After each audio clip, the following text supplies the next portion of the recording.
अब 7 समुंदर पार से हमारे हाथ में कोई कलम देने वाला नहीं आएगा कि मिटा दे अपनी हस्ती को अगर कुछ मर्तबा चाहे, कि मिटा दे अपनी हस्ती को अगर कुछ मर्तबा चाहे, दाना खाक में मिलकर गुले गुलजार होता है। पर घर बनाया है मगर जन्नत में रहते हैं, हमारी खुश नसीबी है कि हम भारत में रहते हैं। वाह कि ये बात हवाओं को बताए रखना, ये बात हवाओं को बताए रखना, रोशनी होगी चिरागों को जलाए रखना, लहू देकर जिसकी हमने हिफाजत की है, ऐसे तिरंगों को हमेशा दिल में बसाए रखना।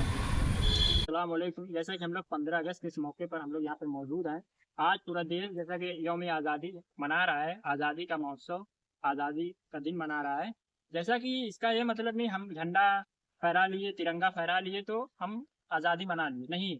हमें इसके लिए कुछ करना चाहिए। जैसे कि हमारे बुजुर्गों ने जो कुर्बानियाँ दी हैं, जो जान का अपने नजराना पेश किया है इस मुल्क के लिए, जैसा कि भगत सिंह, राजगुरु, सुखदेव ने जैसे हंसते हुए फांसी के फंदे को चूम लिया, और जैसा कि अशफाकुल्ला खां, राम प्रसाद बिस्मिल ने हंसते हुए अपने सीने पर गोली खाई। किसके लिए? ताकि जो आने वाला मुस्तकबिल हो वो आज़ाद भारत बने। आज़ादी का मतलब उनसे पूछिए जो गुलाम भारत में पैदा हुए थे। हम तो वो खुश नसीब लोग हैं जो आज़ाद भारत में पैदा हुए, आज़ाद हिंदुस्तान में पैदा हुए। तो हमारी ये जिम्मेदारी बनती है, हम लोगों को ये मौका मिल रहा है कि हम लोग तालीम याफ्ता बने। अब 7 समुंदर पार से हमारे हाथ में कोई कलम देने वाला नहीं आएगा, ये हमारी जिम्मेदारी बनती है। जैसा कि हम लोग इस वक्त शिबली कॉलेज के अंदर मौजूद हैं। अल्लामा शिबली नोमानी रहमतुल्लाह अलैह ने इतने बड़े कैंपस का ऑर्गेनाइज किया, और इसको जो उन्होंने नन्हा सा पौधा लगाया था और 1883 में, आज वो बड़ा दरख्त बन चुका है। और उसकी छांव में आज कहीं ना कहीं पूरा आजमगढ़ ही नहीं, आसपास के जिले और कहा जाए तो पूरा पूर्वांचल है, जहाँ दूर दूर से तालिब इल्म आते हैं यहाँ पर इल्म हासिल करने के लिए। और भी लोग तालीम हासिल करिए। और मैं यहाँ के स्टूडेंट के लिए, यहाँ के तालिब इल्म के लिए एक शायरी पेश करना चाहूँगा कि मिटा दे अपनी हस्ती को अगर कुछ मर्तबा चाहे, कि मिटा दे अपनी हस्ती को अगर कुछ मर्तबा चाहे, दाना खाक में मिलकर गुले गुलजार होता है। तो जैसा कि तब सही मायने में आज़ादी का मतलब तभी होगा जब हम तालीम याफ्ता होंगे, तो अच्छे और ख़राब की पहचान होगी। हम जहाँ कुछ ख़राब होगा उस पर हम बोलेंगे। जैसा कि हमारे इस्लाम में भी है कि अगर कहीं कुछ बुरा हो रहा है तो उसको रोकिए, रोक ना पाए तो बोलिए, अगर बोल ना पाए तो दिल में कम से कम इतना तो होना चाहिए ये ख़राब हो रहा है, ये बुरा हो रहा है। तो इसके लिए तब आज़ादी का यही मतलब है। ये नहीं कि हम झंडा फहरा लिए और रैली निकाल लिए तो आज़ादी हो गई, 15 अगस्त हो गया, नहीं मेरे भाई। इसके लिए हमें जो है एक साथ, एक कंधे से कंधा मिलाकर हिंदू, मुसलमान, सिख, ईसाई सभी को साथ चलना होगा, क्योंकि ये एकता में ही अनेकता है। तो मैं एक शायरी के ज़रिए अपनी बात को ख़त्म करूँगा कि आँखों में जो दिखाई दे उसे खामोशी कहते हैं, आँखों में जो दिखाई दे उसे खामोशी कहते हैं, दुनिया को जो सुनाई दे उसे तूफ़ान कहते हैं। हम अपने जान के दुश्मन को भी जान कहते हैं, हम अपने जान के दुश्मन को भी जान कहते हैं, मोहब्बत की इसी मिट्टी को हम हिंदुस्तान कहते हैं। जय हिंद, जय भारत। तो जैसा कि आज हम सभी लोग जानते हैं कि आज इंडिपेंडेंस डे है, यानी कि यौम आज़ादी का दिन है। आज का दिन बहुत स्पेशल दिन है हमारे लिए और हिंदुस्तान के सभी देशवासियों के लिए जो यहाँ का निवासी है।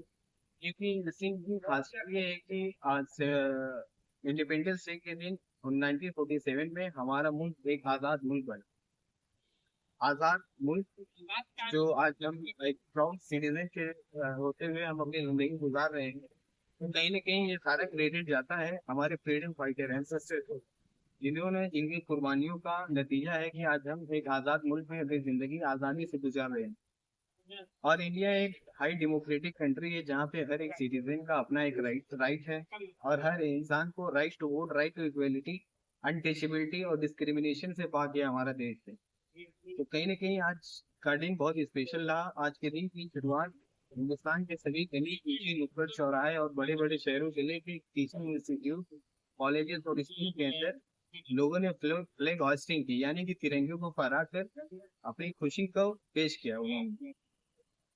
तो कहीं ना कहीं शिबली से हम पास आउट स्टूडेंट हैं, तो शिबली नोमानी जो शिबली के क्रिएटर थे, उन्होंने उनका भी बहुत बड़ा रोल रहा है, क्योंकि ब्रिटिश गवर्नमेंट में उन्होंने बहुत काफी स्ट्रगल किया, तब जाके उन्होंने इस कैंपस का इनेकाद किया।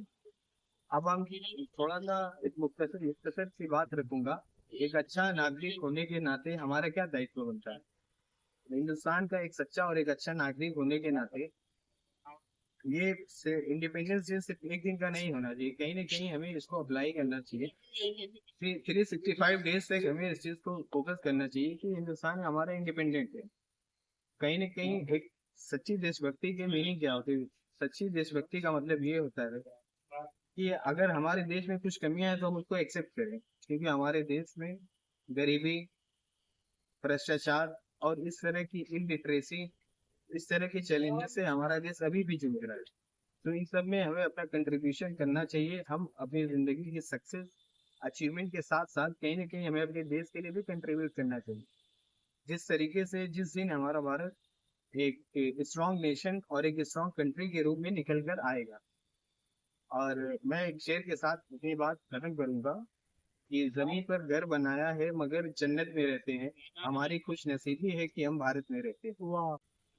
अस्सलाम वालेकुम रहमतुल्लाहि व बरकातहू।